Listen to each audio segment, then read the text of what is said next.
ang pag-irong sa low pressure area busa inay karong gabi. Matod sa pag-asa, ugma pa kini makasulod sa Philippine Area of Responsibility. Sa mosunod nga 24 ngadto sa 72 ka oras, posible kining mamahimong usa ka bagyo.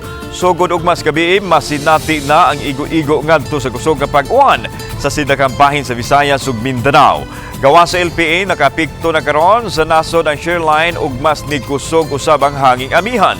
Tungod din masinati usab ang igo-igo ngadto sa kusog nga paghuro sa hangin ug ang mga dagkong mga bawd. Dili lang Central ug Eastern but rest of Visayas. So almost whole Visayas, portion of Mindanao, and some portion of Luzon area, makasinati kining mga kusog na mga pag-ulan mugna sa mga weather system na akong nabanggit, amihan, shoreline, and possible the entry ng pagpasok sa par ng atong low pressure area.